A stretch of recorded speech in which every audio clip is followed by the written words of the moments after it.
Алладан кешірім сұрау дұғаларының мырзасы деп аталады. Пайғамбарымыз сахих хадисте уәде етіп жатыр. Дұғаны оқып алдыңыз ба? Кеш батқанға дейін ажал сәті келіп, Раббыммен қауышатын болсам, жәннаттықтардан болып қауышамын. Қандай жаңа адам баласы әрбір жасаған амалына бір сыйлық күтіп тұрады дедік қой. Осы нәрсені енді дүниелік мәселеге салып көрсек. Намаздар арқылы күнәлар өшіріп тазартылады. Құран оқу арқылы күнәлар өшіріп тазартылады. Пайғамбарымыз саллаллаху алейхи вассаламның бір күні қалай өткен? Қандай да бір құл адал табыс табу үшін шаршап келіп ұйықтаса, кешке жақын шаршап келеді ғой. Ұйықтаған кезінде таң атқанға дейін Алла күллі күнәсін кешіріп тастайды деген. Таңғы кешкі зікірлер міндетті түрде қайталанады 365 күн бойы.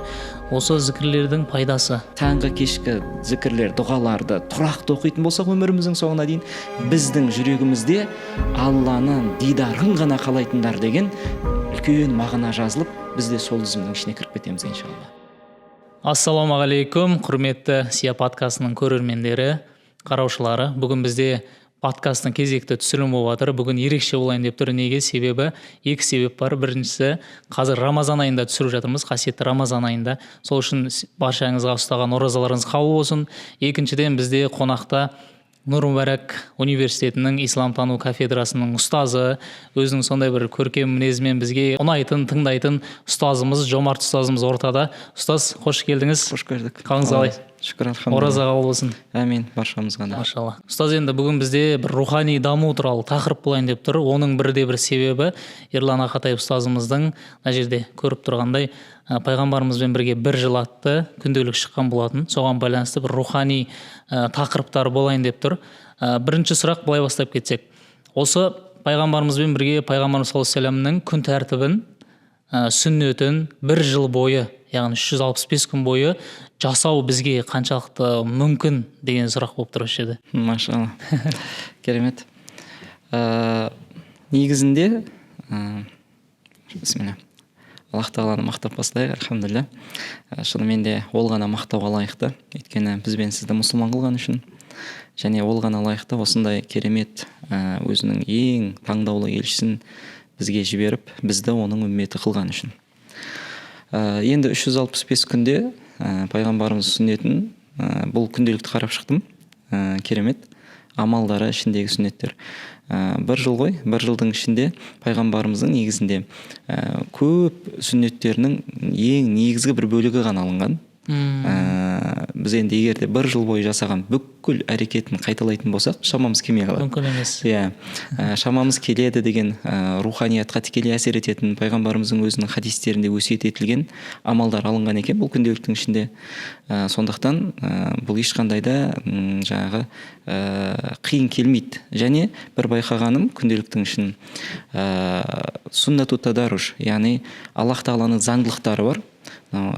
Сатылап даму заңдылығы. Сол сатылап даму заңдылығы бойынша жасалған. Негізінде біз әрбір істі жасаған кезде ол дүниелік іс болсын, діни істеріміз болсын, құлшылықтарымыз болсын, қандай отбасылық мәселе болсын, Алланың заңдылықтарымен бірге жұмыс жасамайтын болсақ, бәрібір ол заңдылықтар бізді жеңіп кетеді. Ал бұл күнделікте сол заңдылық сақталған. Яғни бірден ауыр амалдарға бірден көшіп кетпейді, және бүкіл сүннеттерді бірден беріп тастамайды, біртіндеп дамып отырады. Тіпті бір ғана духа намазының өзін әртүрлі ракағатпен өзгертіп отыруының өзінде біздің нәпсіміздің Аллах тағаланың алдындағы әлсіздіктері ескерілген. Бұл Алланың сүннеті, бұл жағын Аллахтың сатылап даму сүннеті. Тіпті пайғамбарымыз айтады ғой, азаздан үздіксіз деген мәселе. Және де бір уақыттарда түнгі намаздар болса, бір уақыттарда Құранмен байланыс. Және бір түйгенім күнделіктен ішінде бір қарап шыққан кезде, бұл күнделікті бір жылдың ішінде жасап шығатын болса, қасиетті Құранның мағынасымен 2 рет танысып шығады екенбіз толықтай. Және бұның барлығы сол Құранмен, пайғамбарымыздың жолымен байланысу, бұл ешқандай қиындық келтірмейді. Жаңағы айтып өткенімізде астын сызып тағы да өтеміз, сатылап даму бойынша жасалған. Сондықтан бұл өте керемет. Біздің бір жылымыз егер пайғамбармен бірге өтсе, Аллах тағала қасиетті Құранда айтады ғой, аузу биллахи минаш шайтанир раджим, ля амрука, сенің күллі ғұмырыңмен ант етемін ей пайғамбар деп. Енді біздің ең болмағанда бір жылымыз пайғамбарға ұқсаса, және сол бір жылдан кейін бұл біздің қанымызға сіңіп, әрі қарай осы амалдар жалғасып кететін болса, онда арғы жақтағы қалған ғұмырларымыз Алламен қауышқанша пайғамбармен бірге өтетіндей болса, онда біздің де ғұмырымызға Алла тағала риза болатындай сәттер болады иншалла. Керемет. Ұстаз, енді осы жерде қарап отырсаңыз, енді бізге бір бұның ішінде әдет қалыптастыру ғой. Иә. Бұл әдет қалыптастыру арқылы дисциплина болатын болса, бір 365 күнге жету мүмкіндігі бар сияқты. Бірақ осы 365 күнге итеру үшін бір адамға бір талшық керек та? Иә. Ол талшық ретінде қазір Рамазан айы сияқты. Иә? Өйткені Рамазан айында біздерге бір құлшылық жасау басқа күндерге қарағанда жеңілірек сияқты. Сол себепті де енді 21 күнде әдет қалыптастыру мүмкіндігі деген бір зерттеулер бар ғой. Иә. Соған да тура келетін сияқты. Бұл қазір бастап, чтоб Рамазаннан кейін де бұл әдеттерді алып кету үшін. Түсіндім. Жалпы бірінші мәселе жаңа Рамазан мәселесі. Рамазан Аллах тағала бізге көмектесетін ай. Пайғамбарымыз алейхиссалату вассалам Рамазан кірген кезде сахабаларды сүйіншілеген, қуаныңдар, сондай сендерге бір ұлы ай кірді. Аллах тағала дәл осы айда тозақтың есіктерін жабады, жәннаттың 8 есігін ашады. Яғни бізге күнәні жасамаңдар, жасасаңдар тәубе етсеңдер қабыл етемін, сендерді тозаққа қимаймын, жәннатқа қарай сендерді кіргізгім келеді дегендей бір ишарат жатыр негізінде бұл хадисте, Аллах тағаланың ишараты. Және бізге ең көп қатты әсер ететін ол шайтандар ғой, жындар. Аллах тағаланың елшісі айтады, бұл Рамазан айының кіруіменен күллі шайтандар адамды азғырушы, яғни солар кісенделді. Былайша айтқан кезде бізден олардың уәсуасы енді жүрмейтіндей қылды, бізді таза өз нәпсімізбен қалдырды. Сондықтан бізде осы Рамазан айында көбірек құлшыныс артатыны сол. Және біреудің намаз оқуға да шамасы келмей жүрсе, мысалы, оның белгілі себептер, көңілі кейде мысалға оқысы келеді, бірақ әртүрлі себептер сылтауғып жүрсе де, Рамазан айы келген кезде оразасын бастап кетеді мысалға. Неге? Өйткені жаңағы азғырушылардың барлығы кісендеулі, нәпсімен ғана қалды ғой. Нәпсі жалғыз қалған кезде, мына жақтан Аллах тағаланың тағы көмекшісі бар. Рамазанда Аллахтың өзі бізге жақсылықтарды шақырып тұрушы періштелермен санамызға жақсы ойларды салып тұруы, осылай көмектеседі. Сондықтан осылай жақсылықтар басталады. Сол үшін бізге ең үлкен, былай айтқан кезде, жаңа өзіңіз айтты, талшық дейміз ғой, бізді итеріп жіберетіндей. Оны жаңа мотивация дейміз бе, әлде ішкі бір рухани серпіліс дейміз бе, жоқ сырттан бір Аллах тағаланың әсер етуді, қалай айтсақ та, Рамазан айы қандай жақсы амалдарды қалыптастыру үшін де ең керемет ай ғой бізге. Ең керемет ай. Тіпті жаңағы мал дүниесі барлардың өзі осы Рамазанда зекеттерін беріп жатады ғой. Неге? Өйткені сол зекетін шығарудың өзіне ешқандай қиналыссыз, жақсы оймен, ешқандай артында басқа ой жоқ. Осы Рамазанның кезінде тырысады. Неге? Өйткені Аллах тағала көмектеседі. Әрі сауаптар еселенетін ай.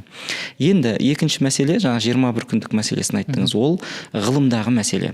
Бұл ғылымда әлі, ол дәлелденді дегенмен де, шариғаттың көзқарасымен қарасақ, 21 күнде адамның әдеттері қанға сіңіп үлгермейді. 21 күнден кейін тастап кеткендерді де көріп жатырмыз. 90 күн деген де бар ғылымда, 90 күн бойы әлеуметтік желіге, статустарға шығып, мысалға Инстаграмның стористарына шығып, челлендж жасап, барлығы мысалы таңғы 5-тен тұрамыз, 4-тен тұрамыз деп өздерін салып, сол 90 күн бойы бақыладым. Кейбір сондай мықты елдің барлығын аузына қаратып жүрген сондай әдет қалыптастыру саласында жүрген кісілер. Оларды мен жамандағым келіп отқан жоқ. Просто бұл нәрсенің қазір ара-жігін ажыратып алайық деген. Кейде адамдар әдет қалыптастырам дейді да, 21 күн бойы бір әдет жасайды, сосын қалып қойса, мынау жұмыс істемейтін әдет екен деп. Жоқ, ол ғылыми жағы. Бірақ шариғаттың жалпы бізді Алла ғой жақсырақ танитын. Сондықтан біздің болмысымыз 21 күнге лайық па, 90 күнге лайық па, әлде бір жылға ма? Соған келейік. 90 күннен кейін де өшіп қалған жігіттерді көрдік. Бір апта бойы шықпай қалды эфирге. Тағы да күттім, сағат 5-те жоқ. Бір аптадан кейін шығады ғой, кешіріңіздер 90 күн. Өзі үгіттеп жүр ғой, 90 күн жағында жұмыс істемей қалды дегенде. Сол үшін бізде Аллах тағаланың есебінде бір әдетті қалыптастыру үшін қанша уақыт керек десек, қасиетті Құран бізге компас. Қасиетті Құранда Музаммил сүресі бар. Музаммил сүресінде Аллах тағала ең ұлы құлшылықты бұйырған пайғамбарымызға 5 уақыттан бұрын ол түнгі намаз. Мысалға, аузу биллахи минаш шайтанир раджим, я айюхал музаммил Қумил лейла илля қалила деп басталады. Ей бүркеніп жатушы, тұр түнде азғантай бөлігін ұйықта, қалған тұрып тұр дейді. Яғни нисфаху ау инқус минху жаңағы қалила, жартысын тұр, жартысын ұйықта, немесе тағы да шамалы былай ал, 2 бөлігін ұйықта, яғни 3-ші бөлігінде тұрып тұр. Ау зида алейхи вараттилил Құр'ана тартила, немесе керісінше тұратын уақытыңды, қиямыңды арттыр да, ұйқыңды азайт. Енді ұйқыны осылай реттеп берді бізге. Осы сүренің түнгі намаз бұйырылған 1-ші бөлігі түседі да, қалған 2-ші беті 1 жылдан кейін түседі. Яғни осы үкімде Аллах Тағала пайғамбармен бірге сахабаларды 1 жыл ұстады. 1 жыл бойы ұстады. 21 күн емес, 90 күн емес. Түсіндіңіз бе? Сондықтан 1 жыл. 1 жылдан кейін Аллах Тағала келесі бетін түсірді Музаммилдің. Сосын айтты: бүгін енді сендерге Аллах Тағала жеңілдетті.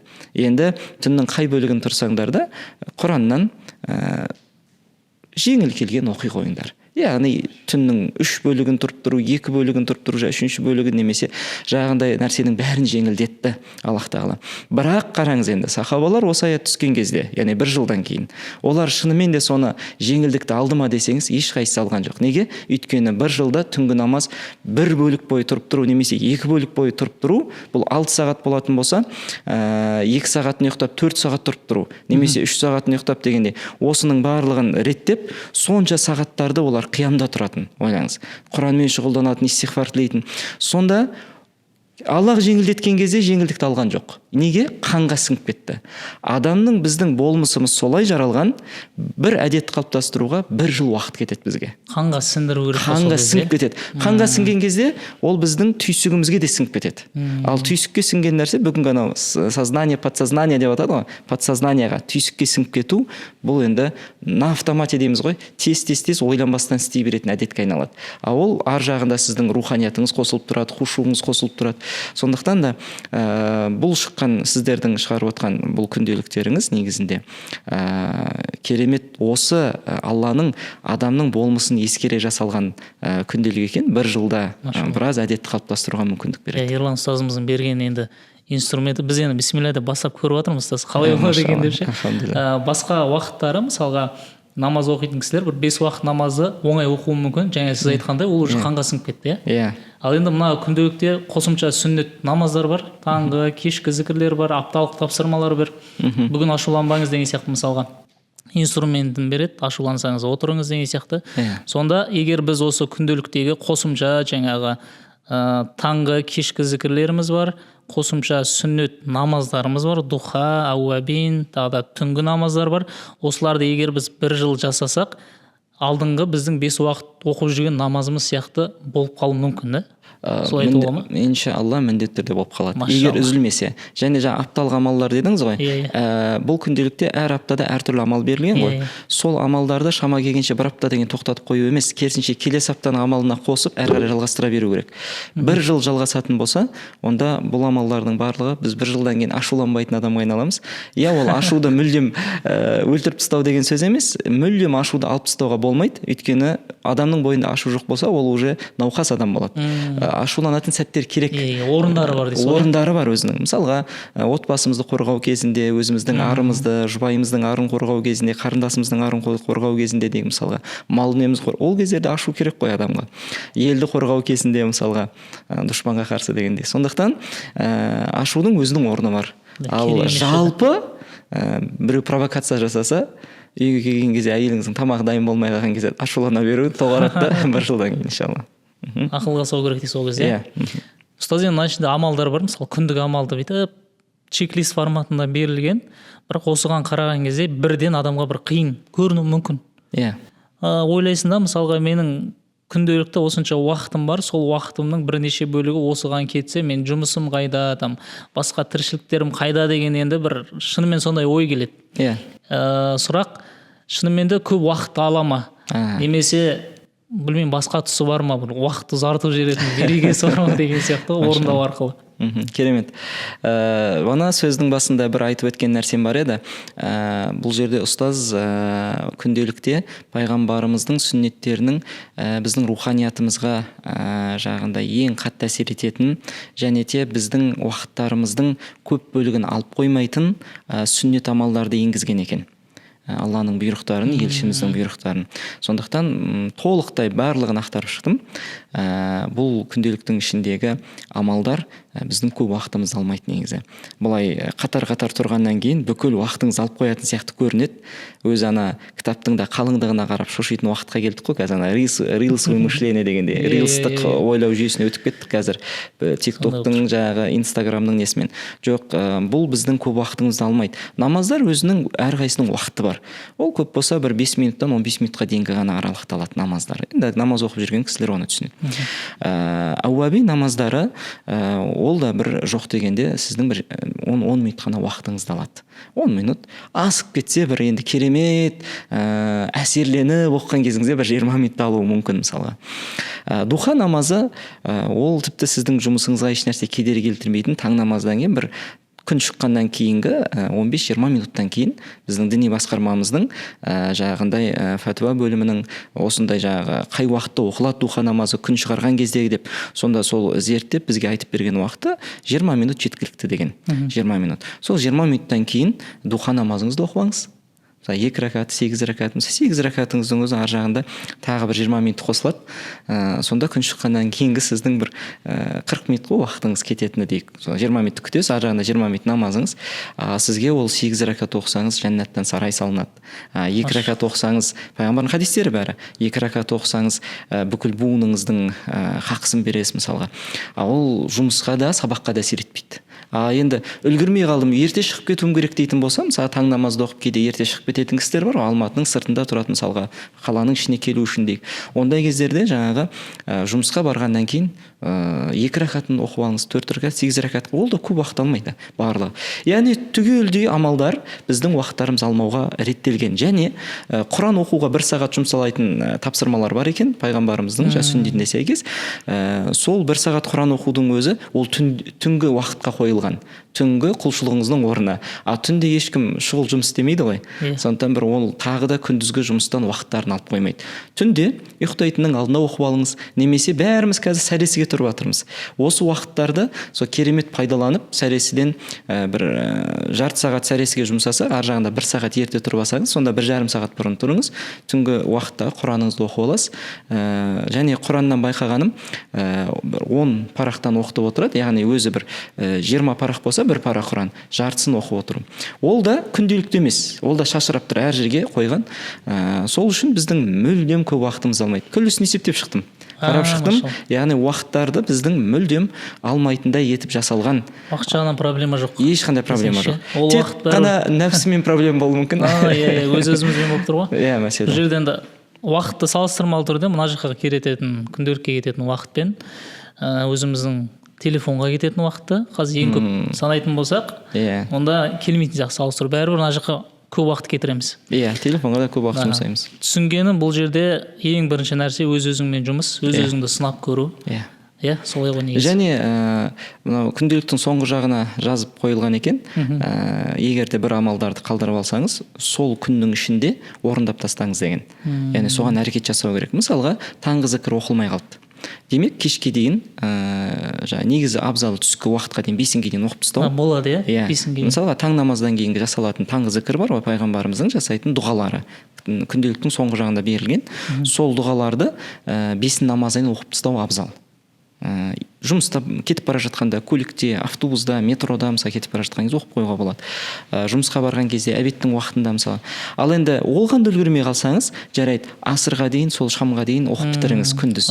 Күндіз бітіріңіз. Кешкі зікірді ауызашармен, жаңағындай тамақ ішумен, дәрет алуыңызбен уақытыңыз болмай қалды дейік мысалға. Негізі ол шам намазына дейін ғой, бір жарты сағат қалған. Ол кезде жолда болдыңыз.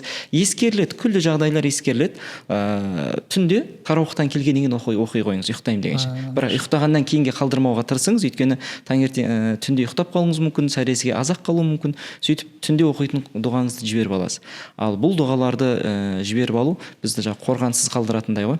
Сондықтан бүкіл амалдар шамасы келгенше уақытында жасай алмай қалса да сол күннің ішінде жасап тастауға әрекет жасау керек. Керемет. Ұстаз, енді мына жерде қарап отырғандардың ішінде мысалға намазға келмегендер болуы мүмкін. Сол кісілер ойлайды да, жаңа біздің әңгімемізді тыңдап, таңғы зікір деп жатыр, намаз деп жатыр, сүннет намаздар бар қосымша. Бізге қалай болады деген сияқты бастауға. Бұл кісілерге қалай қандай жауап бересіз, қандай кеңес беретін едіңіз? Машалла. Әрине бұл біздің өміріміздің күллі жүйесін келтіретін ең негізгі құлшылық ол намаз. Намаз біздің өмірімізде тірілмейінше, әрине біздің өміріміз жүйесіздікке толы болады. Мүмкін тыңдап отқандарымыздың ішінде намазға ниет етіп жүргендер бар шығар, бірақ ойлауы мүмкін менің өмірім жүйелі деп. Бірақ шын мәнінде өзіңізбен адал болыңызшы, өзіңізге есеп беріп қойыңызшы, өміріңізде жүйе болмайды. Көп сәттерде сіз біреудің жоспарына кіріп кете бересіз, өзіңіздің жеке жоспарыңыз жоқ. Мысалға қараңыз, біреумен кездесулердің өзін сіз намаз бен намаздың аралығына бекітпейсіз, сондықтан сізде берекелер болмай қалуы мүмкін. Сондықтан осы Рамазан айы намаз бастап кетуге өте зор мүмкіндік біріншіден. Ал енді бәрібір де әлі қорқынышы болып тұрса, жеңе алмай тұратын болса, ең болмағанда қазір қорқынышыңызды жеңуге көмектесетін бір амал берейік. Әрбір намаздың уақыттары бар ғой, мысалы күнделіктің ішінде де көрсетілген, немесе 5 уақыт намаздың уақыттары ғой әрбір. Сол уақыттарды қазір сәжде KZ деген бар, бағдарлама, телефонға көшіріп ала қоясыз, әр намаздың азан шақыратын уақыттары бар, көрсетіліп тұр, қай кезде шығады. Сол аралықта сіз дәретіңізді алып, жақсылап, дәрет алуға уақыт кетпейді. Осы да біз әжетханаға шыққанда жуынып шығамыз. Сондықтан дәретті алып, одан кейін қолыңызға тәспіңізді алыңыз. Тәсіп алмасаңыз да болады, проблема жоқ. Электронный ма қандай, өзіңізге ыңғайлы нәрсені алыңыз да 100 мәрте Алладан кешірім сұраңыз. Астағфируллах ал-азим ва атубу илейх. Аллахым, ұлы Алладан кешірім сұраймын және оған тәубемен ораламын. Намаздың уақытында истиғфар айтыңыз. Намазға келе алмай жатсаңыз, бір нәрсе сізді жібермей тұр ма, онда сол намаздардың уақытында дәрет алып истиғфарға кірісіңіз. Алла қаласа көресіз. Осы истиғфардың берекесіменен, истиғфар деген сөз Алладан кешірім сұрау. Аллахым, менің күнәмді кешір деген сөз. Сол бөгеп тұрған күнәлардың себебі ғой, негізі намаздан бөгеп тұрған. Сол бөгеп тұрған нәрселер, перделер ашылып, Алла қаласа намаз бастауға жеңілдейді. Және сөздерін жаттай алмай жатырмын, зейінім келмей жатыр деген кісілердің де зейініне Алла көмектеседі. 5 уақыт намаздың уақыттарында истиғфар жасап отырсын, 100 истиғфардан таңертең 5-інде, әр намаздың уақытында. Бірақ сол жаңағы бүгінгі тілмен айтқанда лайфхак дейміз ба, осы нәрсені жасасын. Бірақ тек осыны жасап жүрмін ғой, намаз оқымай қойсам, жоқ, болмайды. Оқылу керек намаз, бірақ та бұл бастапқы этапта бізге көмектесетін нәрселер. Бізбен Алла тағаламен байланысқа шығып, одан кейін 100 истиғфардан кейін дұғаңызды жасап алыңыз. Намаздан кейін дұға жасаймыз ғой, сол сияқты дұғаңызды жасап, Аллахым жеңілдетші, тезірек намазға келейінші дегенде. Ал енді күнделіктің басқа амалдарын мен намаз оқымасам, жасамауым керек па деген ой туындайтын болса, жоқ, ол да қате.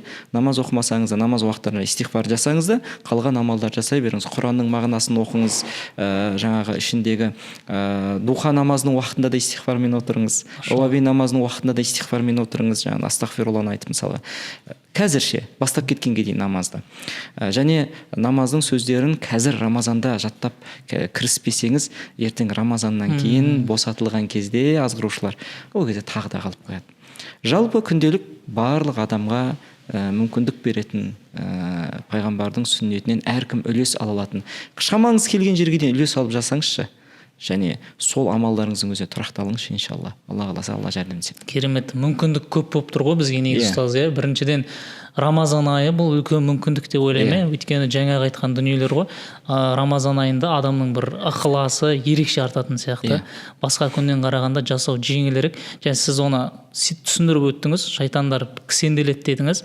Осы жерде тағы бір нелер шығып жатыр, жаңағы уағыздардан тыңдап қалып жатырмын. Кісенделген кезде белгілі бір деңгейде кісенделеді дейді, немесе мүлдем кісенделмейді, жеңілдік беріледі деген сияқты, осын бір ашып айта аласыз ба? Жалпы пайғамбарымыз алейхиссалату вассаламның хадисінде келген мәтін шайтандардың жағындай біздің тілде кісенделу, яғни маталып байлану. Олар пайғамбарымыз осылай айтты ма, онда біз сенеміз, шайтандар Аллах тағаланың әміріменен байланады. Жалпы жер бетінде адамзаттан бұрын бірінші жындар өмір сүрді ғой. Және адамзатты жарататын кезінде Аллах тағала сол періштелерді түсіріп, олар қан төккеннен кейін оларды тіпті мұхиттардың астына үлкен алып жындар бар, байланып тасталған мысалға. Сондықтан сол кезден байлаулы жатқан жындар бар. Ал бүгін Рамазанда әр жыл сайын байлану, бұл жаңағы азғырушы ібілістің әскерлерін, шайтандар дейміз, жындар ғой барлығы.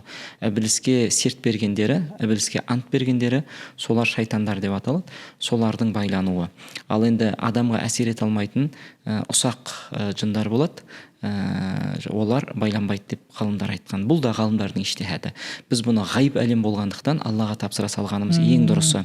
Ол былай кісенделеді, ол былай кісенделеді, ол былай не қылады деп, мына метафизиканы зерттеп жүрген кісілер оны былай айтады деген нәрсенің барлығы бұл артық па деп ойлаймын. Жалпы Алла елшісі мен Алла тағаланың айтқан мәтіннің деңгейінде, көлемінде қалсақ ең әдемісі. Байланады деді, біз сол нәрсеге иман келтіреміз болды. Бірақ қалай байланады, қалай жүзеге асады, ол нәрсеге қатты кірмегеніміз абзал. Жалпы бізге білетініміз, иман келтірген нәрсеміз, Алла жәрдемдесіп тұр Рамазанда. Алла жәрдемдесіп тұр. Осы кезде мүмкіндікті пайдаланып, күнделікте берілген заттарды бол жасап қал дейсіз ғой. Намаз оқы деді ма, намаз оқып қал дейсіз ғой, ары қарай кірмей. Енді бір нәрсені де айтқым келіп тұр қазір. Аллах тағала қасиетті Құранда мынандай бір аят айтады бізге. Кезінде біз, ей Мұхаммед саллаллаху алейхи вассалам, ей мұсылмандар, кезінде Адам алейхиссаламнан серт алғанбыз дейді. Әдәмә деп келеді аят. Серт алғанбыз, яғни адамға, Аллаға бағын, бойысын және мынау ағашқа тиіспе дегендей серт алынған. Енді қараңыз. Фәнәсия дейді. Ұмытты. Серт ұмытылды. Серт ұмытылған жоқ, серт санада тұр. Бірақ серттің маңыздылығы ұмытылады. Бұл арқылы не айтқым келіп тұр? Қазір күнделікпен бір байланысы бар бұл аяттың. Бүгінгі анау әдет қалыптастырудың қаншама миллионға сатылып жатқан курстарын Аллах тағала бір-ақ аяттың ішіне сыйғызып, оны бізге тегін сыйлаған негізі. Егер Құранмен байланыссақ, қаншама нәрселер сізге керек болмай қалады. Курстарда, басқа да түгел Алла тағаланың Құранында тұр ғой негізі. Сонда бір-ақ аяттың ішінде айтып жатырмын әлі. Фәнәсия, ол серттің маңыздылығы ұмытылды. Мысалға біз біреу айтсақ Рамазан айында ораза ұстаудың осындай медициналық қырының пайдасын айтсақ, руханиятының пайдасын айтсақ, біз Рамазанға керемет қызығып ораза кіріп кетуіміз мүмкін да? Сөйтіп бір шама уақыттан кейін, бір 10 күннен кейін әлсіреп, қиналып, бұл ораза бізге ауыр сияқты көрінеді. Неге? Өйткені бағана бірінші кірген кезде мотивациялық сөздер болды ғой. Сол жаңағы маңыздылығы ғой. Сол маңыздылық айтылған кезде адам кәдімгі ішкі бір рухани күш ойланды, іштегі итермелейтін. Соның негізінде мен кірістім. Ал енді ол ұмытылып бастаған кезде, түсіндіңіз? Ол ұмытылып бастағанда әсері маған ауыр көрінеді. Оны тағы бір мысалмен айтуымызға болады. Көшеде кетіп бара жатқан кезде көлік апатын көрсек, жан-жаққа шашырап кеткен, сондай болатса, адам бірден қорқып, тәубесіне келіп бірден сол жерде. Машинаның ақырын айдайды, өлімді еске алады, тілін жөндейді, ойын жөндейді бірден. Бірақ сол машинадан 1 сағат, жарты сағаттан кейін, қасынан кетіп қалғаннан кейін болды, ол ұмытылады. Неге? Әсер ұмытылды, маңызы ұмытылды, түсіндіңіз бе?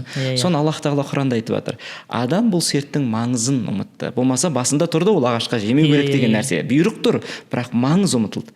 Сол үшін маңыз ұмытылған кезде не болады? Біз оны тұрақты күйде таппадық дейді. Адамның бүгінгі мұсылман болсын, мұсылман емес болсын, бір амалдарда тұрақтылық таба алмай жүру себебі бір амалды бастайды, қалып қояды, бастайды, қалып қояды. Неге? Бастаған кезде маңыздылық ойында тұр, қалып қойған кезде маңыздылық есінде жоқ. Ұмытылды маңыздылық. Олай болса, мына күнделіктің ішін күнде әр күнге қойылып қойған ғой. Сол әр күні бүйтіп парақтап отқанда, әр амал тұр ғой, есіңізге түсіріп тұрады оны. Есіңізге түсіріп тұрады. Маңыздылық беріп тұрады, түсіндіңіз бе? Анау бастапқы аптаның жағындай амалы және күнделікті дұғалар бар ғой. Осы дұғалардың өзі сізге бір серпін береді ғой, маңыздылық береді. Ал егер де енді осы күнделікпен қатар өзіңіз намаз туралы жаңағы бір маңыздылықты одан әрі, күнделікке одан әрі бір мотивация болсын, мені жасауға серпін берсін. Қазір Рамазаннан кейін қорқам дейтін болса, өзіне мынандай нәрсені жасап алса болады. Осы аяттың негізінде. Намазға байланысты, духаға байланысты, Құран оқуға байланысты уағыздар, өзіңіз айтқандай әлеуметтік желіде толып тұрған ұстаздардың. Содан ең өзіне әсер еткен тұстарын кесіп, немесе жаңағы өзінің бір блокнотына, дәптеріне алып жазып сақтасын. Бір духа намазының маңыздылығына байланысты бірнеше хадистер, аяттар, уағыздар жинап қойсын, Құран оқудың маңыздылығына байланысты жинап қойсын.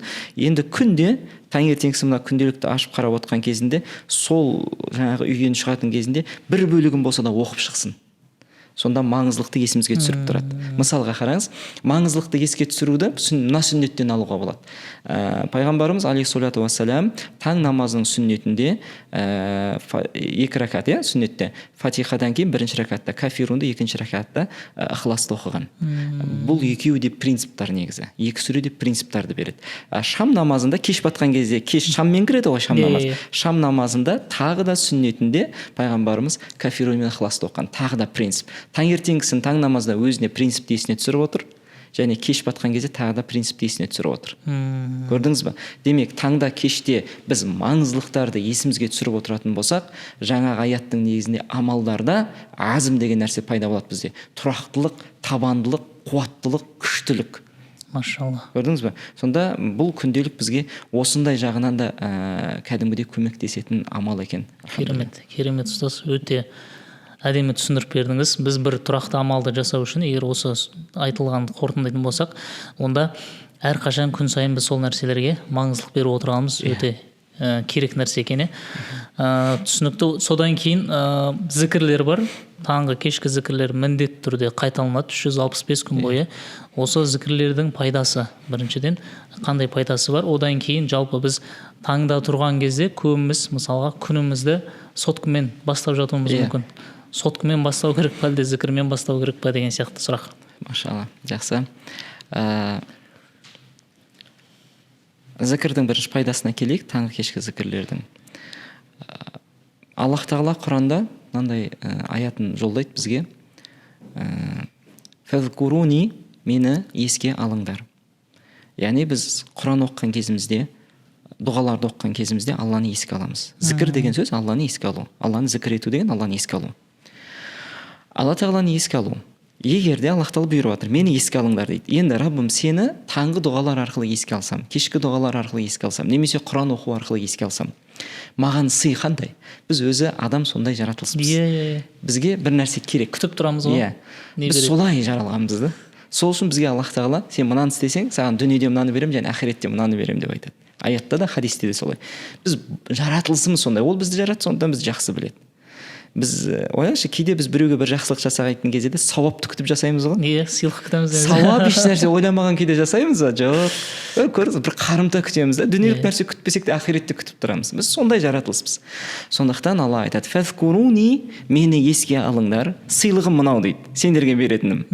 Біз енді тапсырып жатыр ғой бізге бір амалды. Азкуркум, сендерді мен еске аламын дейді. Бұл ең үлкен сыйлық негізі. Енді әлемдердің Раббысы, ойлаңыз, мынандай оқиға болады. Бір күні пайғамбарымыз алейхиссалату вассалам Убай ибн Кааб есімді сахабаға қасына шақырып айтады: "Я Убай, Аллах тағала менің саған Құран оқып беруімді бұйырды" дейді. Елестетіңізші, сізге қазір пайғамбар саллаллаху алейхи айтса, ойлаңыз, сіздің атыңызды атап, Аллах тағала пайғамбар сізге Құран оқып беру керек та. Сонда Убай ибн Кааб айтады: "Қараңыз, я Расулалла, я Аллахтың елшісі, хәл сәммәнилла, Алла мені атымды атады ма? Алла." Түсіндіңіз ба?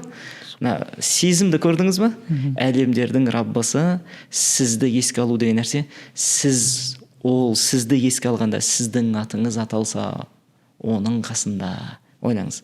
Сондықтан бұл өте үлкен сый ғой. Енді бұл үлкен сыйды таңғы дұғалар мен кешкі дұғалардың сәтінде тоқтатпай оқитын болсақ, бұл бірінші сый. Ғұламалар хадистің шархында мынандай сөз айтады: Аллах тағала оны былай деп жазады деген бұндай адамдарды: "Аззакириналлаха кафирон ваззакират". Алланы көп еске алатын ерлер мен Алланы көп еске алатын әйелдер, солардың қатарына жазылады дейді. Ойлаңыз, спискіңіз, сіздің есіміңіз Алланың қасындағы тізімдер бар. Сол тізімдердің қайсының ішінде тұрады? Алланы көп еске алатындардың ішінде. Ал енді Алланы көп еске алатындар, бұлар кімдер десек, пайғамбардың өзіне Аллах тағала мынандай бұйрық береді. Қараңыз, пайғамбарға, адамзаттың ең асылына, Алланы көп еске алатын құлдарына қатысты мынандай бұйрық берген Құранда: "Уасбир нафсака", ей пайғамбар, өзіңнің нәпсіңді сабыр еткізіп отырғыз. Кімдермен бірге? Ма'аллазина яд'уна раббахум бил ғадати вал аши. Таңертең және кешке, ертелі кеш Алланы еске алып дұға қылып отыратындармен бірге отырғыз ей пайғамбар. Пайғамбардың өзін отырғызып қойды Аллах тағала. Не істейді олар? Юридуна ваджха, Алланың ұлы дидарын қалайтындар бұлар дейді. Демек, екінші сыйы таңғы кешкі зікірлер, дұғаларды тұрақты оқитын болсақ өміріміздің соңына дейін, біздің жүрегімізде Алланың дидарын ғана қалайтындар деген үлкен мағына жазылып, біз де сол тізімнің ішіне кіріп кетеміз иншалла. Ойлаңыз, мынау екі сыйдың өзі шабыт беретін сыйлар ғой негізінде, жеткілікті сыйлар. Ал енді оның ішінде әрбір дұғаның бізге дүниелік және ақиреттік пайдалары бар. Мәселен, мынандай дұға келеді, таңертеңгісін 100 рет айтылады, кешке 10 рет айтылатын. Субханаллахи вальхамдулиллахи ва ла илаха иллаллаху валлаху акбар. Таңертең 100 айтылады және кешке 10 рет айтылады. Сонда кешке де оны 100-ге дейін толтырып жіберсеңіз керемет енді. Бұл дұғаны кімде-кім тұрақты айтатын болса, мынау жын тыю деген нәрселер бар ғой, көз тыю, сиқыр, соның бәрінен аман болады. Ойлаңызшы енді, біз неше түрлі бір дұғалар бар ма содан қорғанатын деп жүр. Міне дұға пайғамбар сүннетінде. Және де тағы бір дұға бар, сайдул истихфар, Аллахым, сенен басқа құдай жоқ, сен менің Раббымсың, мен сенің құлыңмын деп. Сол сайдул истихфар дұғасын кімде-кім оқитын болса, өзі 3 рет қана келеді, таңертең 3 рет, кешке 3 рет. Қараңыз, екі-ақ дұғаның ғана біз абзалдығын айтып отырмыз, біз фадилеттер дейміз, артықшылықтары. Енді әр дұғаның сондай артықшылығы бар. Мысалға, қарызға батып жүрген кісілерге тағы да дұға бар. Аллахумма инни аузу бика минал хамми вал хазан ва аузу бика минал аджзи вал касал деп басталатын дұға. Аллахым, сенен дәрменсіздікпен, әлсіздіктен сыйынамын, сондай-ақ жалқаулықтан саған сыйынамын дегендей. Осы дұғаны жағында 2 рет, 3 рет оқытқызады пайғамбар саллаллаху алейхи таңертең және кешке. Соның ішінде қарызға шыға алмайтындай қарызға батып кетуден. Бұл дұғаны кезінде қарызынан шыға алмай жүрген сахабаға үйреткен. Сонда сол дұғаның себебіменен 6 айдың ішінде қарызымнан құтылдым деген. Ол сахабаның жүрегі. Алламен байланған тұлға. Біз енді Алламен байланысымызға қарай шығамыз бұл нәрседе. Дұғада ықыласты болып, Алламен байланысымыз күшті болатын болса, онда уақыт тезірек уақытта қарыздан. Таңғы кешкі дұғалар ise қарыздан құтылу мәселесі де тұр. Және де бір сапарға шығып баратырмыз. Алдымызда міне қыс аяқталып жатыр.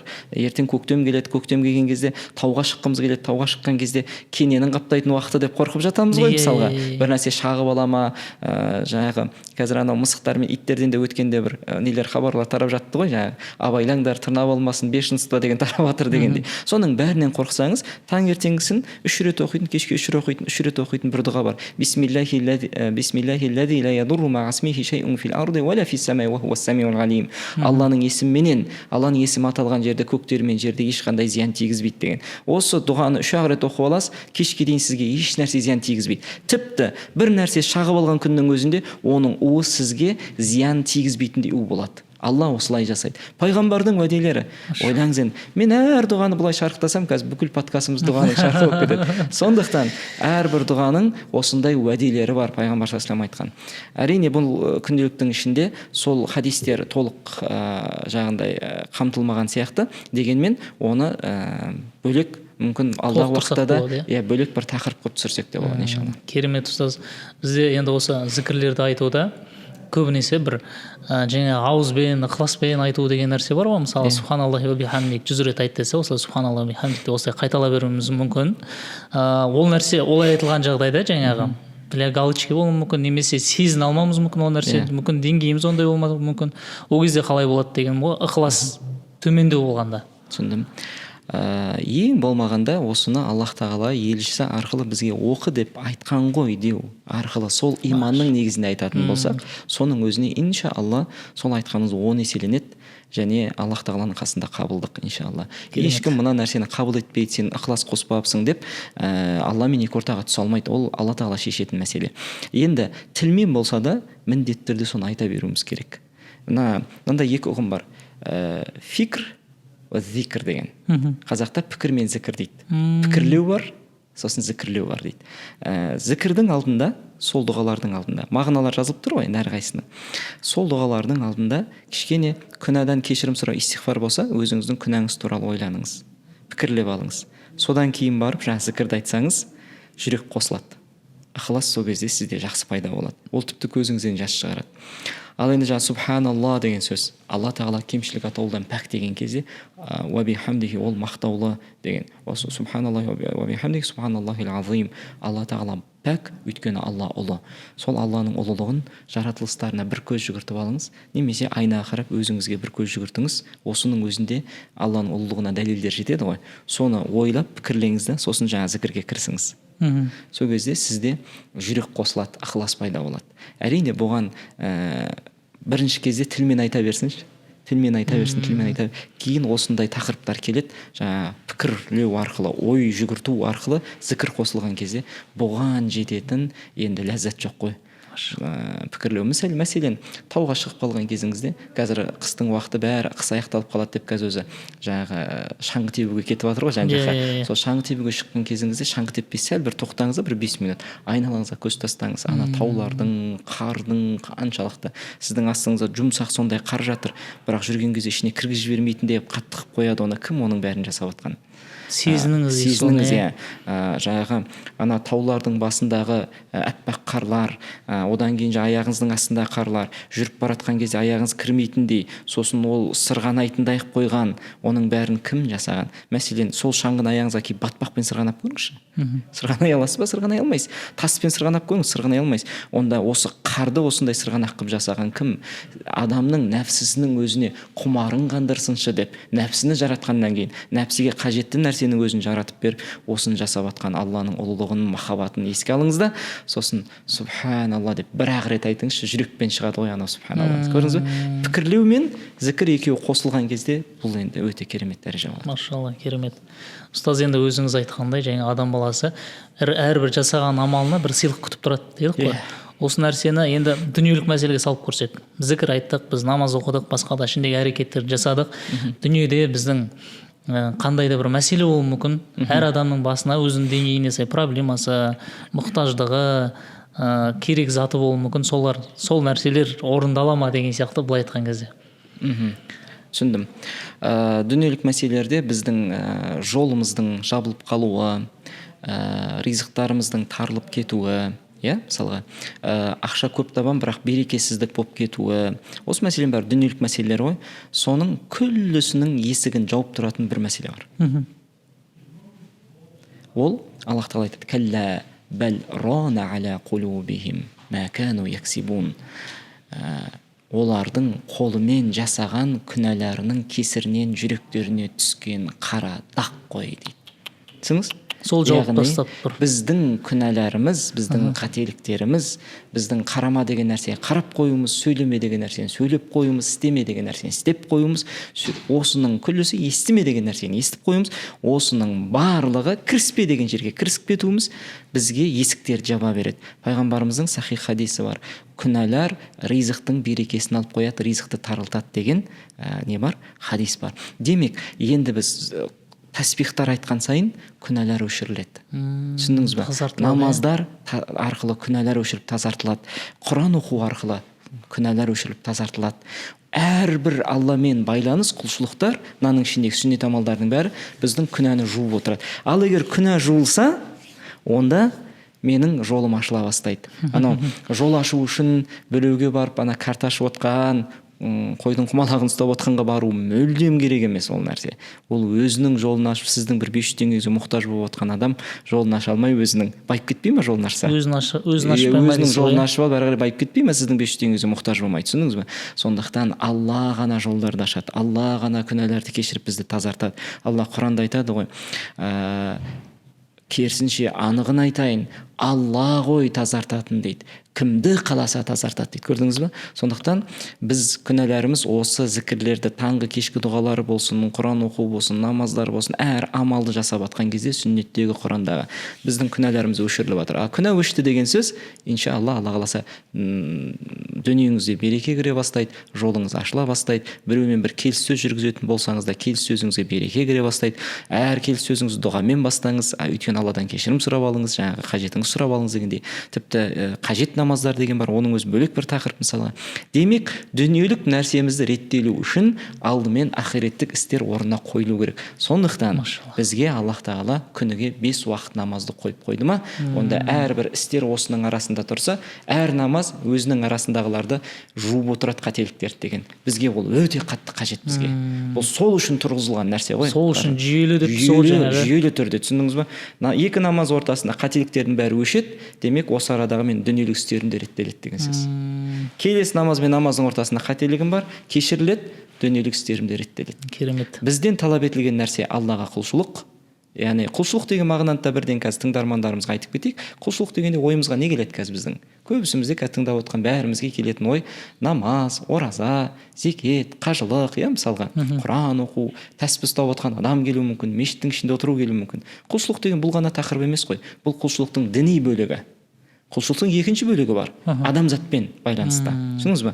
Ол ата-анаға құрмет көрсету, халыққа қызмет ету, ойлаңыз, қалтқысыз өзіңнің ұлтыңа қызмет ету, мұғалім болатын болса, шәкіртіңе тек 45 минут уақытыңның өтіп кеткені үшін ғана сабақ беру емес, солардың санасына, сенің өзіңнің ұлтыңның, өзіңнің мемлекетіңнің балаларына, өзіңнің халқыңның балаларының санасына білім беру, ойлаңыз.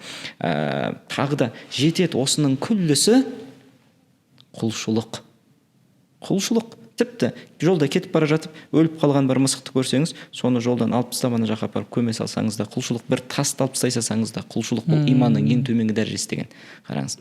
Сондықтан құлшылықтың екі қанаты бар. Біз көп жағдайда құлшылық тек діни нәрсемен шектейміз. Бұның екінші жағы бар. Екінші жағы тірілу керек. Кешегі біздің алаштық азаматтарымыз халыққа тірі болсам қазаққа қызмет етпей қоймаймын деді Алихан аталарымыз. Неге? Өйткені ұлтқа қызмет, халыққа, өз халқыңа қызметің, мемлекетіңе қызметің бұл сіздің құлшылығыңыз болып саналады. Ойлаңыз, әрбір әскери салада жүрген ол негізі құлшылық, әрбір мұғалім ол құлшылық, әрбір дәрігер ол құлшылық. Ойлаңыз, тек қана адал болса, адалдық деген нәрсе өте қатты. Пайғамбарымыз айтады, адал табыс табу жолында шаршап келіп ұйықтаса дейді. Сахих хадис бар осында. Қандай да бір құл адал табыс табу үшін шаршап келіп ұйықтаса, кешке жақын шаршап келеді ғой. Ұйықтаған кезінде таң атқанға дейін Алла күллі күнәсін кешіріп тастайды деген. Ойлаңыз, бұл қандай сый Аллах тағала дайындап қойған. Мұсылмандығыңыз аман болса, иншалла осы сыйлардың барлығын аламыз. Сондықтан жаңағы осы мағыналарды түсініп, сұрағыңызға толық жауап бере алдым ба? Керемет ұстаз, жалпы осы жерден түйген нәрсем, біздегі басымызға кез келген мәселе, проблема, және дүниелік тақырыпты айттық қой. Осының барлығы біздің өзіміздің осы қол екі жасаған күнәларымыздың себебінен болып тұр ғой. Оны әлі де кеш емес, оны осындай зікірлер арқылы, құлшылық арқылы ол нәрседен арылсақ болады деп тұрсыз, машалла. Енді осы жерде пайғамбарымыз саллаллаху алейхи вассалам бірге 1 жыл деп тұр ғой. Сұрақ, пайғамбарымыз саллаллаху алейхи вассаламның бір күні қалай өткен? Мына жерде сіз айттыңыз, жай бертінгі бізге орындай алатындай жеңіл тапсырмалар берілген дедіңіз да. Енді пайғамбарымыз саллаллаху алейхи вассалам болса бір күні қалай өткен? Пайғамбарымыз алейхиссалату вассалам бір күнін толықтай қамти алмаспыз, бірақ шамам келгенше айтып көрейік. Пайғамбарымыз алейхиссалату вассалам кешінен бастайықшы, түн. Жалпы өзі Аллах тағаланың есебінде түннен басталады ғой. Түннен басталады, шам кіргеннен бастап. Пайғамбарымыз кеш батып жатқан кезінде асырдан кейін жаңағы әйелдеріне кіріп шыққан. Асырдан кейін күллі әйелдеріне кіріп шыққан, халдерін білген, әрқайсының жеке-жеке қастарында отырған, мәселелерін шешкен, мәселелері, сұрақтары бар ма, бүгінгі күннің мәселелерінде, әңгімелерін тыңдаған, мәміле жасау ғой. Мәміле жасау әйелімен. Сөйтіп әрқайсына кіріп шықты. Одан кейін шам намазының уақыты келеді, шам намазын оқып алады. Сосын шам мен құптанның ортасында намаз күтіп отыру, немесе сұрақтармен келеді, мемлекеттік мәселелер бар жүрді, ол кісі әлемді жөндеуге келген тұлға. Осындай құптан уақыты келген кезде болды. Құптанды оқиды да, пайғамбарымыз өте шұғыл мемлекеттік мәселелер болмаса, Алладан бір тапсырмалар келмесе, үмметтің бір өте шұғыл бір жағдайы болмаса, ол кісі жаңағыдай ешкіммен сөйлесуді ұнатпаған. Яғни басқа адамдармен. Енді осы жерде біз көп жағдайда айтамыз, құптаннан кейін ұйықтап қалу. Ол бірінші сүннеті, ұйықтап қалу пайғамбар саллаллаху алейхи вассалам. Екінші сүннеті бар.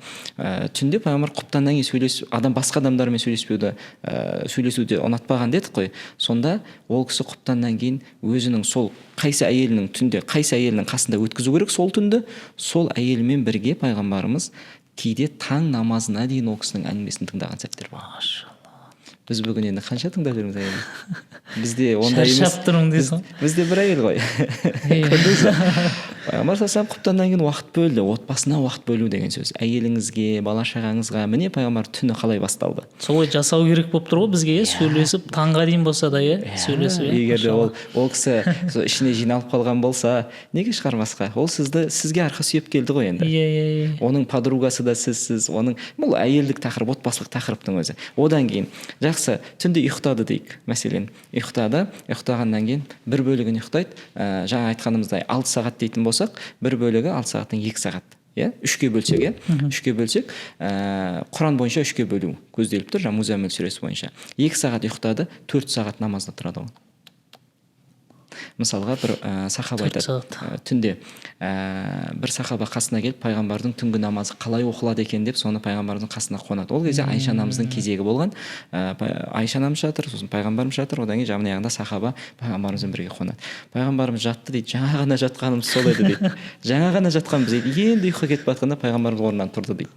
Енді мен қалай жатамын дейді, ана жерде мүміндердің ана жақта тұрып кеттім дейді, мен де бірден пайғамбарымызбен бірге ілесіп шығып кеттім, дәрет алды дейді пайғамбарымыз. Сөйтіп дәретін алды, бір кезде намазға кірдік дейді.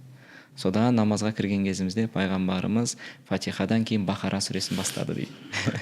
Бақара сүресін аяқтады. Енді рүкуға кетеміз ба десек, келесі сүреге кірді Али Имранға. Ол сүре аяқталғанда енді рүкуға кетеміз ба десек, келесі сүреге кірді дейді. Қараңыз. Көрдіңіз бе? Сонда пайғамбарымыз алейхиссалату вассалам бір кезде сахаба айтады, мынандай сөз айтады. Ойыма бір жаман ой келді дейді. Біз не ойлауымыз мүмкін? Ол кісінің жаман ойы. Біздің ойымызға сәлем беріп шығып кетсем ба деген ой келді. Жоқ, ол кісі айтады, отыра қалсам ба екен дейді. Яғни аяғының жаңағыдай қатты ауырып кеткені, отырып намаз оқысам ба? Пайғамбар әлі қиямда тұр ғой. Сосын бір кезде 4-5 сүрені оқығаннан кейін рүкуға еңкейді дейді. Жаңа қиямда қанша уақыт тұрды, рүкуға сонша тұрды дейді. Мысалға. Міне түні пайғамбардың. Сосын қайтадан қиямға көтерілді, сосын пайғамбар сәждеге кетті дейді. Жаңа қиям мен рүкуде қанша тұрды, сәждеде сонша болды дейді. Енді ойлаңыз, мынау қандай жүрек. Пайғамбардың түні міне. Бізге мына жақта тахаджуд намаздар 2 ракат, 4 ракат, 6 ракат, 8 ракаттық тахаджудтер. Одан кейін 1 сағат Құранмен шұғылданшы деген. 1 сағат қой, 1 сағат. Тарауықта қазір 8 ракатта кетіп қалсам екен деп ойлап осың. Өйтіп ол жерде оқылып отқан бір пара ғана. Сонда қараңыз. Міне пайғамбардың түні.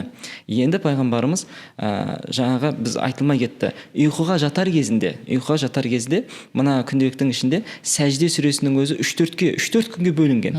Пайғамбарымыз ұйқыға жататынның алдында сәжде сүресін оқиды, Духан сүресін оқиды, Мүлік сүресін оқиды, сосын Әмән Расулды оқиды. Сөйтіп дұғасын жасап, және Ықылас Фалақ Насты оқып, Аллаханы үрлеп 3 рет үстін сүртіп шығады. Күнде тұрақты. Сосын барып төсегіне жатады ғой. Дисциплина. Ойлаңызшы, біз түннің өзін ғана айтып отырмыз әлі. Біз уже шаршап кеттік қой. Естіп атып шаршаймыз да, мысалы, айтып жатып шаршап қаламыз ғой да нәрсені. Одан кейін пайғамбарымыз тахаджуд оқып болғаннан кейін истихфарға кіріседі. Уәл мустағфирина бил асхар деген сәресі уақытында кешірім сұрап отыратындар деді Аллах тағала Құранда. Енді истихфар жаса, Аллахым астағфирулла, астағфирулла, астағфирулла, астағфирулла азим ва тубу илейхи деген дұғаларды пайғамбарымыз истихфар жасап отыр. Одан кейін жаңағы истихфардың алдында дұғасы бар. Ұзақ отырып дұға жасайды. Жаңағы түнгі намаздан кейін тағы дұға бар. Қаншама сахабасының атын атап, біз отбасымыздың, туысқандарымыздың, әке жақтағы туысқандарымыздың атын атап дұға жасаймыз біз түнде. Өзіміздікін бастаймыз. Тек өзімізге ғана сұрап жүрміз.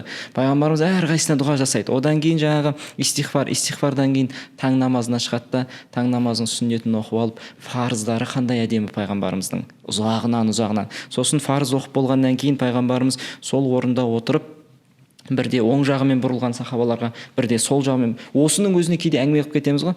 Біреуміз сол жағымен бұрылып жатса, пайғамбар оң жағымен бұрылған. Пайғамбар кейде сахабаларға қарап оң жағымен де бұрылған. Пайғамбар кейде сол жағымен де бұрылған. Екеуінде де хадис бар. Таласпаңыз.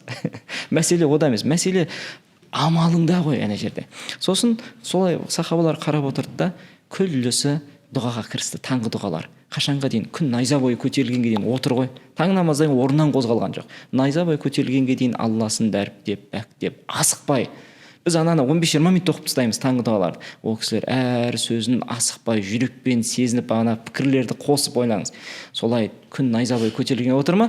Найза бойы көтерілген кезде енді тұрамыз ба десек, орнынан тұрады да 2 ракат духа намазын оқиды.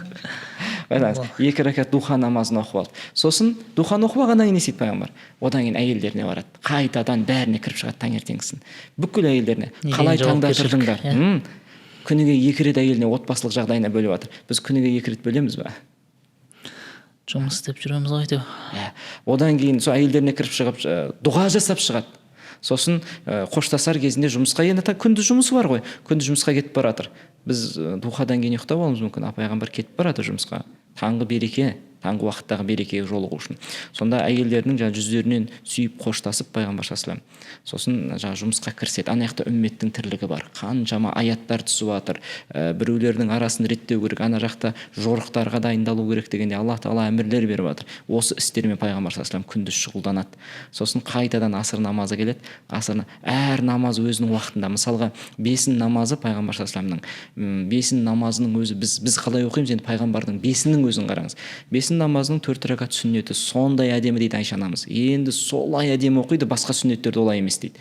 Сосын сұрадым дейді, я Аллах тағаланың елшісі, неге сіз бесін намазының алғашқы 4 ракатына сонша осындай мән бересіз деген кезде, енді әдемі рукуғы сәждесі де. Өйткені тура бесін намазының уақыты кіріп азан шақырылған кезде көктің 7 қат аспанның есіктері ашылады деген. Сол сәтте менің намазда тұрған хәлім, әдемі намазым Раббыма көтерілсе екен, осындай амалдарым, құлшылықтарым көтерілсе екен деп жаңағы кірсемін деген. Міне, бұл берекенің жауатын есіктері ғой.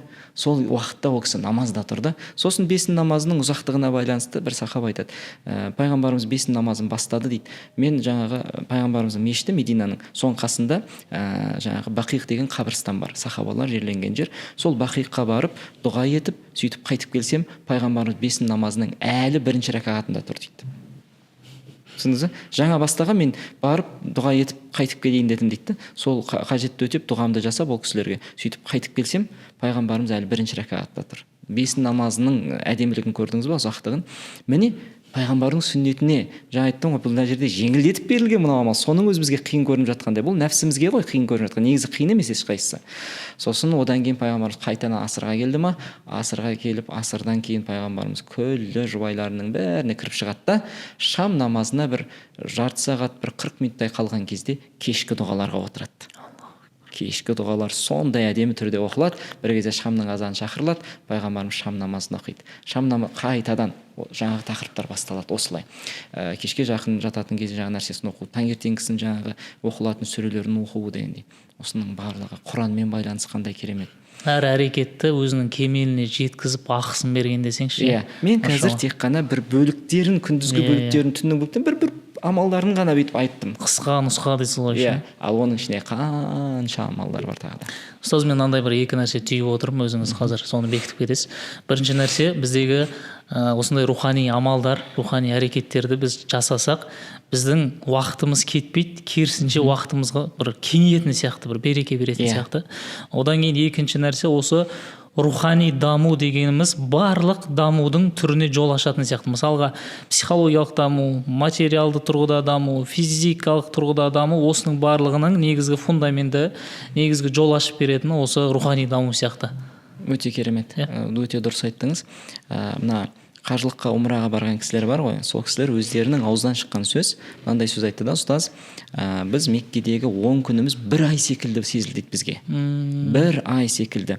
Сосын енді қандай бір істер жоспарлаймын, ертерек бітіп қала береді дейді барлығы. Тағы да істерді көбірек жасап аламын дейді. Сонда бұның сыры неде деп сұрап тұр ғой. Енді мен айтамын, бұның сыры қиын емес, жұмбақ емес. Сосын бұның сыры том-том кітапта жатқан жоқ. Мәселе тек қана қараңыз, Меккеде жүрген адам ең уайымы не ол? Әл-Харамда намаз оқу. Түсіндіңіз ба? Нені уайымдайды? Намазды уайымдайды. Азан шақырылмай тұрып үйінен шыға ма? Азан шақырылмай тұрып шығады. Яғни бұрынғы ізгілердің амалдары ғой. Азан шақырылмай тұрып мешітке барып алады. Неге? Раббым шақырғаннан кейін дейді, азан шақырғаннан кейін келсем дейді, Раббым шақырғаннан кейін шақырып барып келгізетін қонақ секілді келуге ұялам деген. Раббым шақырмай тұрып келуді сүйемін деген да.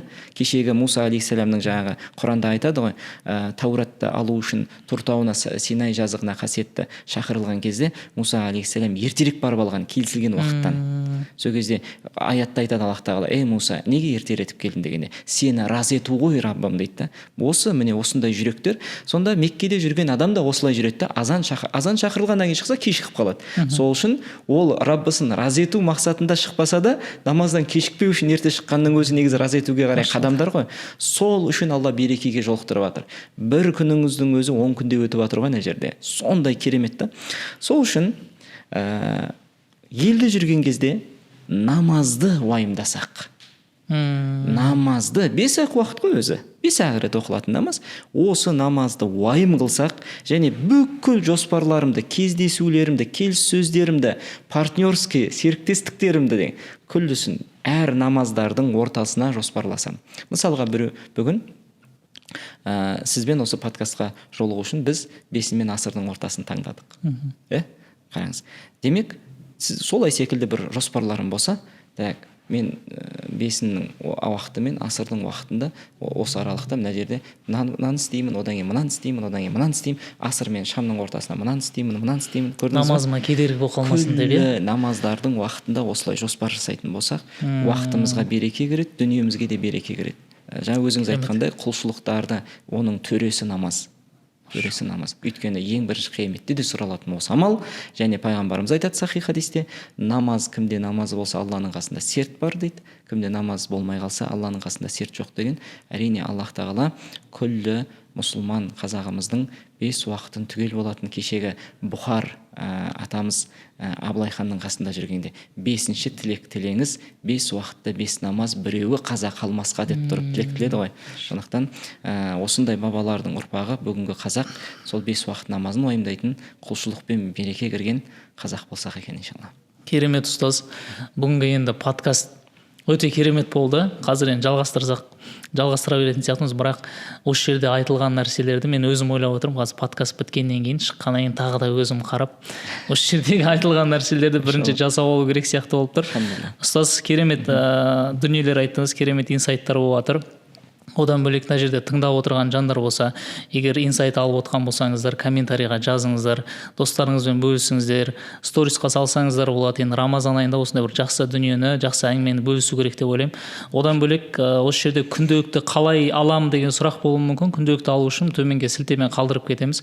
Сол сілтеме арқылы өтіп күнделікке тапсырыс берсеңіз болады. Одан бөлек ұстаз мынандай ой келіп отыр: егер осы подкастты көріп, сондай бір белсенділік танытатын болса, сол кісілерге комментарий жазуы мүмкін, одан бөлек сторисіне бөлісуі мүмкін. Сол кісілерге бір 3 адамды таңдап алып, осы Ерлан ұстазымыздың күнделігін сыйлыққа берсек деген ой келіп жатыр. Керемет. Мына тұрған 3 күнделік дейсіз ғой. Осы жерде 3 отыр екен. Енді ұстаз, осымен подкастты аяқтасақ, рұқсат болса, өзіңіз соңғы сөздеріңізді айтып өтсеңіз, тілектеріңізді ма? Иншалла, енді біздің өміріміздің бір бөлігі, ең болмағанда 1 сағаты, ең болмағанда 1 айы пайғамбарымызға ұқсаса, бізден асқан бақытты адам жоқ шығар.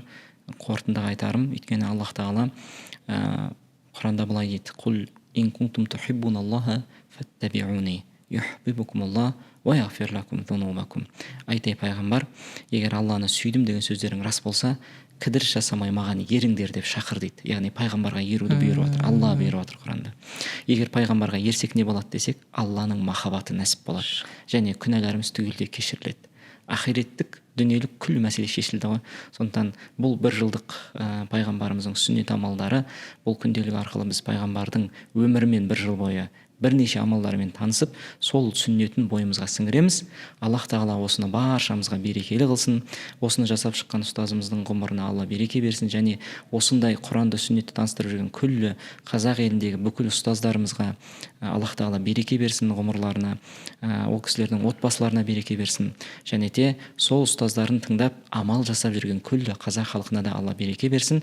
Және осындай Құраны мен сүннетін жақсы көретін қазақтың көк туын Алла қияметке дейін құлатпай, бейбіт тұрғыда, ешқандай дұшпанның қол астына бермеген күйде, тәуелсіз күйде қияметке дейін Қазақстанымызды биік қылсын, үстем қылсын дейміз. Әумин. Ұстаз, Алла разы болсын. Келгеніңізге көп рахмет сізге.